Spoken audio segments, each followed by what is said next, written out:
तुम्ही पाहत आहात MCN न्यूज मराठी। जिद्द, एकाग्रता आणि कलेची ओढ असेल तर दुर्गम भागातील व्यक्ती ही जागतिक स्तरावर आपली मोहोर उमटवू शकते, हे सातपुड्याच्या कुशीत वसलेल्या अकोट तालुक्यातील येदलापूर गावाच्या सुपुत्रांनी सिद्ध केलं आहे। विनायक काशीराम धांडे यांनी चक्क एका छोट्याशा भारतीय टपाल तिकिटावर अवघ्या 4 मिनिटात संपूर्ण राष्ट्रगीत लिहून इंडिया बुक ऑफ रेकॉर्ड्समध्ये आपले नाव सुवर्ण अक्षरात कोरले आहे।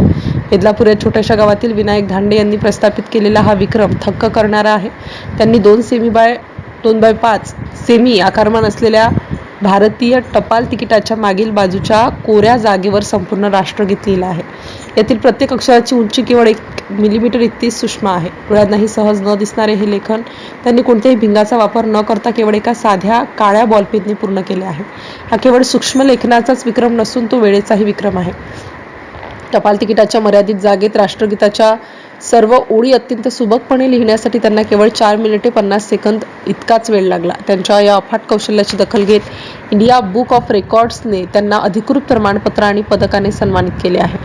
दिनांक 28 फेब्रुवारी 2026 रोजी त्यांच्या या विक्रमावर मोहर उमटवण्यात आल्याने येदलापूर गावात आनंदाचे वातावरण निर्माण झाले आहे। MCN न्यूज मराठीकरिता धनराज सपकाळ, अकोट। विनायक काशीराम धांडे अकोला जिल्ह्यातील अकोट तालुक्यातील येदलापूर या छोट्याशा गावचा रहिवासी।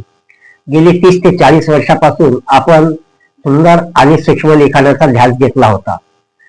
त्याची दखल आपल्या देशाचे माजी राष्ट्रपती डॉक्टर APJ अब्दुल कलाम आणि माजी राष्ट्रपती प्रतिभाताई पाटील यांनी घेऊन आज इंडिया बुक ऑफ रेकॉर्डने सुद्धा आपल्या या सूक्ष्म लेखनाची दखल घेतली आणि आनंदाची बाब अशी की आज आपला विक्रम हा इंडिया बुक ऑफ रेकॉर्ड मध्ये नोंदला गेला, याचा मला सार्थ अभिमान वाटते आणि आपल्या परिसराचं, आपल्या महाराष्ट्राचं, आपल्या देशाचं एक उज्ज्वल झाल्यासारखं मला वाटते आणि हाच आनंद घेऊन मी पुन्हा काहीतरी करण्याचा माझा मानस आहे आणि ते मी निश्चितच करेल असं या प्रसंगी बोलतो।